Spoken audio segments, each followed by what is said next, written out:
So, all the way from Dubai, 4 in the morning. As you can see, it's 4 a.m. And how did you guys like the episode? Hold on, let me set the phone up somewhere. Okay.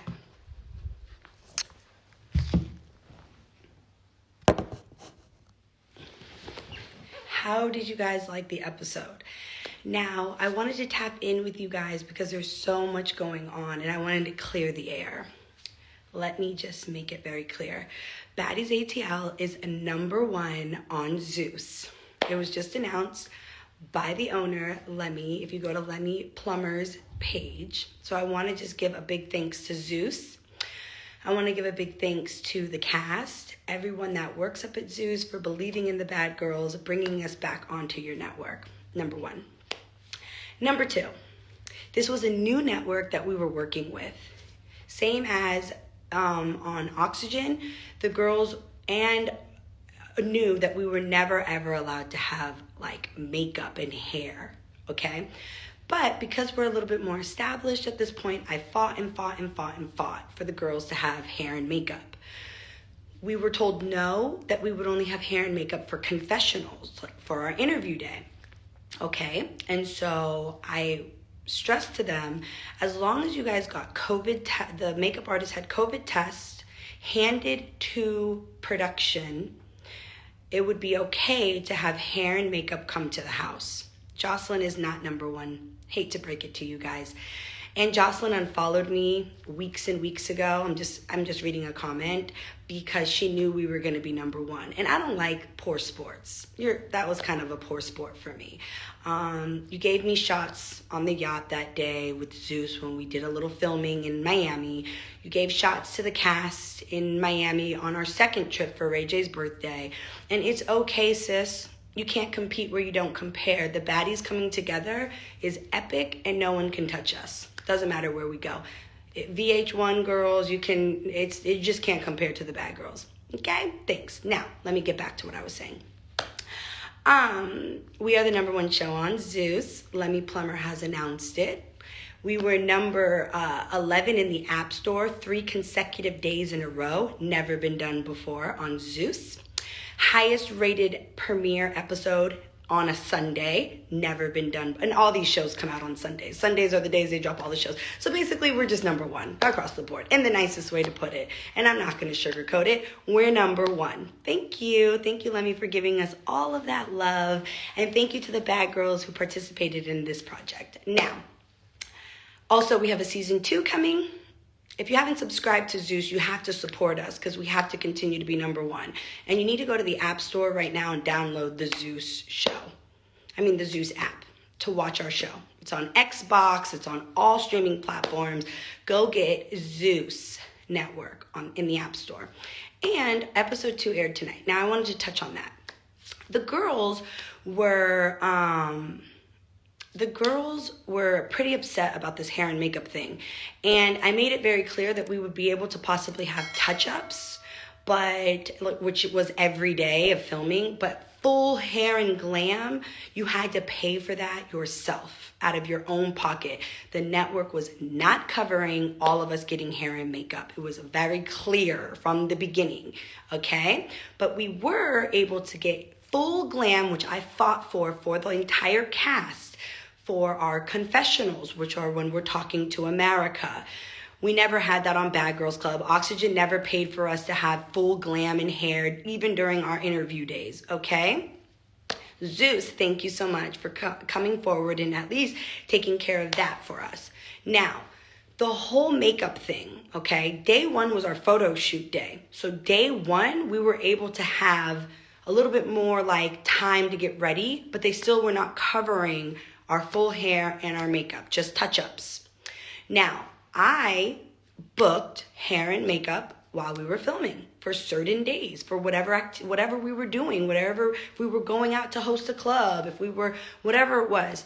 And my team was COVID tested beforehand and was given the paperwork to the network. Now, did the hair and makeup, my glam team, not want to help other girls out? Absolutely, but we were limited on time. Full hair and makeup takes hours. We have 8 girls. Everybody needed to book their own people or whatever and pay out of their own pocket. I, Natalie Nunn, am not responsible for any grown woman to pay for their hair and makeup. I've seen a lot of comments stating, Natalie, you should have been paying for it. No. Okay, I don't care how much money I have. I don't care what the situation is. Everybody was told weeks and weeks prior to the hair and makeup situation. Now, if it slipped their mind and, I didn't have my suitcase, like Janelle and Seven, who were coming from places because we were in the middle of a storm, I was like, okay, let me try to put my best foot forward and sort this out for you guys. Hair, makeup, do you think you can curl their hair? They don't have a suitcase? I want everyone to look pretty on camera, but I'm not paying, my pretty money ain't paying for all these grown women. It's just not. It's not. And plus, it's not like I owe them and I have to pay for $200 for their hair and makeup every day. It's just not happening. These are grown women. Okay? At this point, we've all been on TV for a long time. They could have got on their Instagram instead of getting on their Instagram and talking about me. They could have got on Instagram and said, I'm looking for an MUA. And they could have tried to ask an MUA person in the area if they wanted to do a swap out or, hey, like a discount because you're going to be on TV, whatever. I'm not responsible for you guys, period. Okay? And that's really being directed towards Christina, not so much Seven or Janelle because they didn't have their suitcases. Due to the storm where they were coming from Houston, there was a big storm and Janelle's bags got stuck there. And that's a different situation, number one. Number two, the fight with Christina and I all was from the makeup, okay? For someone to sit here and say, oh, she's the ugliest girl in the house, that's why she needs hair and makeup. Well, then why are you throwing such a big fit about getting makeup? Why are you so pressed about using the makeup? Why? What? If I'm the ugliest in the house, then let me just go get my hair and makeup done. I'm minding my business. I'm doing what I do when I travel. I book hair and makeup. Doesn't matter where I am in the world. That's what a bad bitch and a boss does. I wake up and I want to be glam. Or I could just stay in bed and sleep all day. I really don't have to get up. I really don't have to do and I don't have to do for you. So the whole Natalie should have had it arranged for me. I'm not what are we doing? No, I don't owe nobody nothing. Mind you, you just sat here and said, I'm the ugliest bitch in the house, so I need hair and makeup, but you want to fight with a over hair and makeup. Girl, bye. I really just don't have time. Subscribe to Zeus, guys. The link's in my bio. Subscribe to Zeus. It is the #1 show on Zeus. Okay? Make sure you download the app. There was another thing I wanted to talk about and touch on. I'm really tired of trying me. You see what I'm saying? I don't expect things to, I really don't expect girls to swing on me, over hair and makeup. So I be getting caught off guard all the time because I just don't expect to be walking by on All-Star Battle and a bitch just come leaping over the stage. I just wanted to go to the bathroom. And, it just be these kind of moments where it's just what are we doing? You know what I'm saying? You could throw that wig off the thing. And everyone's like, but you put the wig back on. Yes, because we're filming a TV show, guys, okay? And that's another thing. You guys keep talking about the wigs coming off. When you have to get a different look every day, I'm not about to do the unthinkable of gluing a wig down. It's just not going to happen, okay? So the wigs get switched out daily when you're a boss, okay? Get hair done, nails done, all that every day. So there's no way that I'm going to glue down, sew down, all of that when I have a whole nother look within 12 hours, all right? So let's get that part straight. Number 2, and I don't care about being on TV and my wig coming off. I just don't really give a fuck. I think at this point, after you guys watching me for 11 years on TV, you should realize I will literally, right now, if a stylist came in, I'm getting, what do you got? What am I wearing today? Naked. I don't care. So it's not, oh, I got your wig. I don't give a fuck. Okay? I don't care. We could take my braids out right now. Got a lot of hair under her head. Okay? Now, I wanted to address that because people keep saying, why do your wigs keep, like, you need a new hairstylist to lay them down. We don't lay them all the way down completely. We just glue them a little bit. It's not the unthinkable glue. We're not doing that when it has to come off again within 12 hours. You got that part? All right, bet.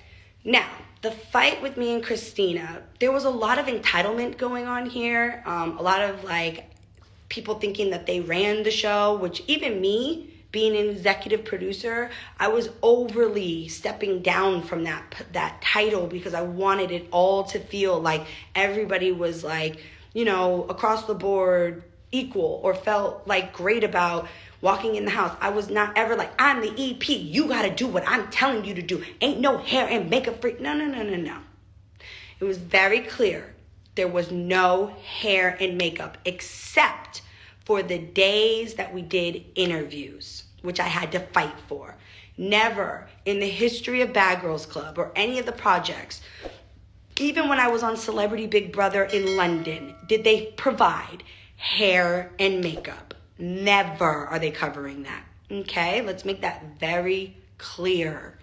So why she's the only one getting it, making it seem like because I was an executive producer. No. I paid for it out of my own pocket.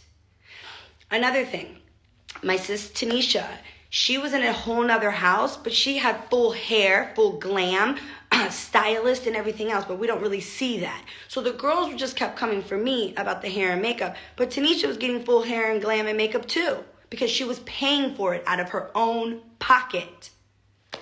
Okay, just wanted to make that very clear. I was not trying to overstep or look better or look prettier than the other girls. This is what Natalie does wherever I go.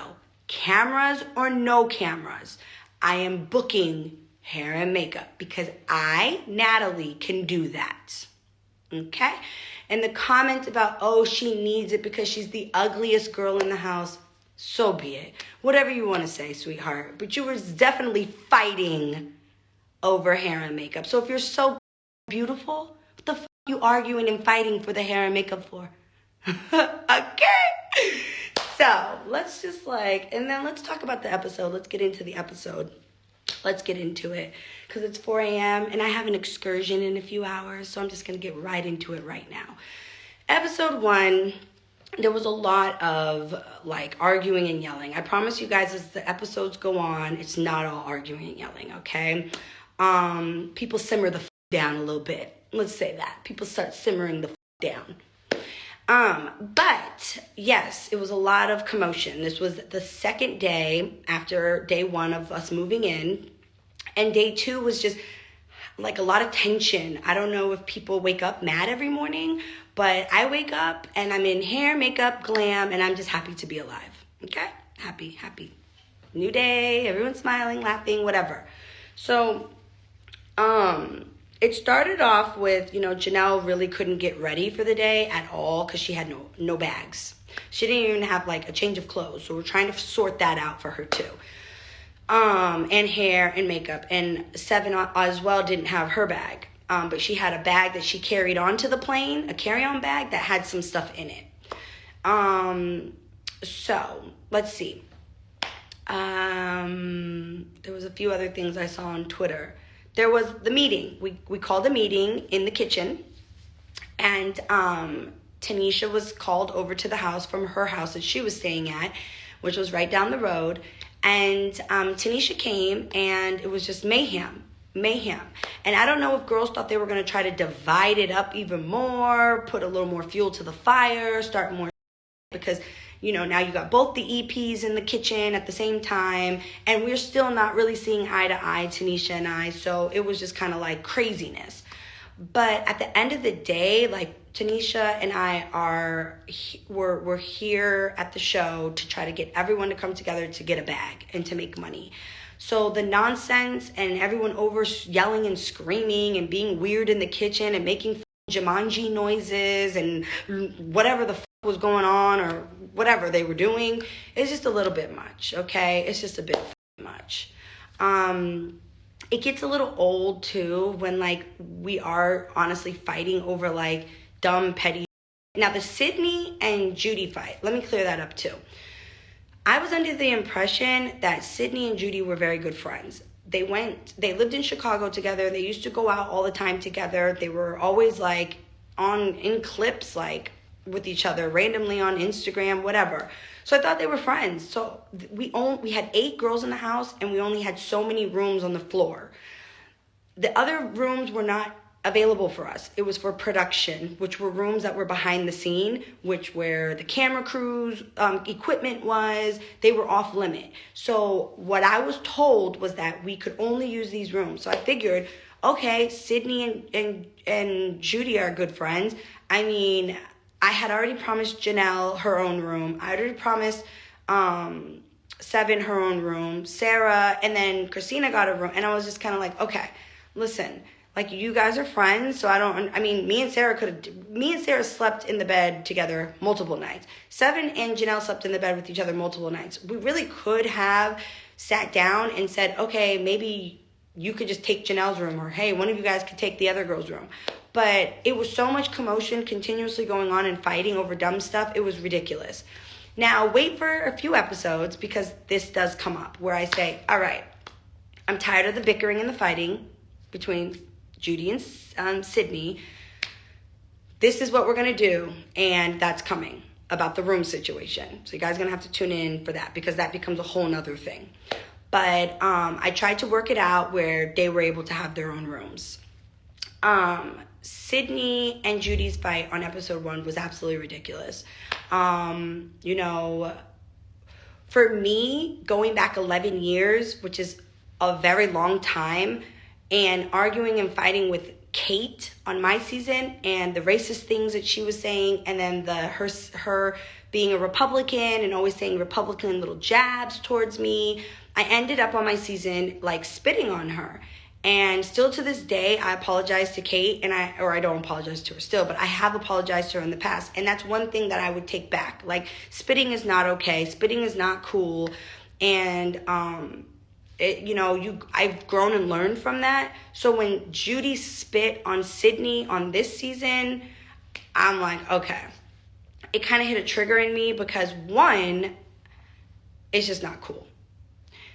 2, Sydney and I had an agreement that no matter what, like, she really wouldn't put her hands on anybody, because we didn't want that controversy. Although I can't control what people do, it was just a conversation her and I had. Like, listen, hey, I really want to give you this opportunity to come on board and be a part of season 1. I just don't want you to, start just wilding out, hitting and fighting these girls. Like, we just really kind of can't do that. Like, I just don't want to go there. And so when Judy spit on her, I was just kind of like, okay, well, at this moment, Sydney really wouldn't be wrong for hitting her. Like, this is crazy. Like, if a female spit on anybody or a male spit on anybody, like, it's on and cracking. And so I don't know, like, still right now, like, how I truly feel about that moment, because I do truly think that it was just across the board wrong. And if Sydney was to have reacted in any other kind of way, I would be really surprised what you guys, viewers, would be saying now. Like, if she was to turn around and have hit Judy, then what? And so that moment for me was just kind of like, we got to figure this out. Like, this is too much. Is a lot. And then they just literally just kept going at each other. The whole used to live at your mom's house, the spitting, the throwing the drink and it hitting Seven. I threw a drink in the car because it's just such a horrible moment for me to relive. The spitting stuff was just a lot. I knew that there would be issues with the cast, but there was a lot of underlying issues that I did not expect.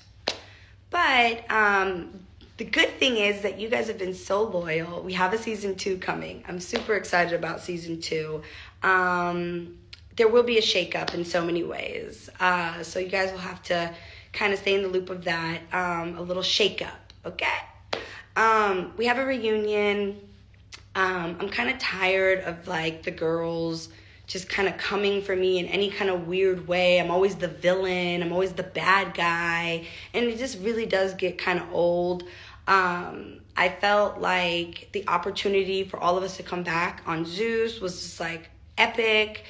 But you'll have to really stay tuned for what's to come because there's so much more throughout the season. So if you haven't subscribed to Zeus, please subscribe. The link is in my bio. Get it, watch it. You're gonna love it. There's so many big moments. There's so many amazing moments. Megan James comes on, so you guys are gonna get to see Megan soon. And a few other cameos of people come to the house, and we go out places and stuff. So you get to see all of that as well. But I do just want to say that I truly don't have any bad blood towards any of the girls. I don't wake up mad at them. I don't wake up angry. I do find things to be a little bit all over the place. 1 second people are cool. The next second people are talking shit. And it's just a little bit like, it's unstable. The friendships are a little bit all over the place. The loyalty is just all over the place. And it's just like, I don't really, like, some of the girls I've known for a very, very long time. So no matter what, like, we've overcome other issues, so we can always overcome other things as well. But I just feel like there's so much always going on. And I do realize that when you put a group of girls together, that's going to happen anyways. I do realize that. A group of girls all trying to be whatever, entrepreneurs, the boss, the baddest, the girl who's going to run the show, the bitch who thinks it's her show, the girl who thinks it's a lot of that. It's in any project. It's like, it's always that on any of these reality shows. So, I want you guys to give us a moment, let the season kind of play itself out. I promise you it's not all yelling and screaming. I promise you that there's going to be amazing moments that you guys are going to love, things that you're going to see us doing, places that we're going, ways that we come together, and anything that we couldn't accomplish this time, we have a season 2. Okay?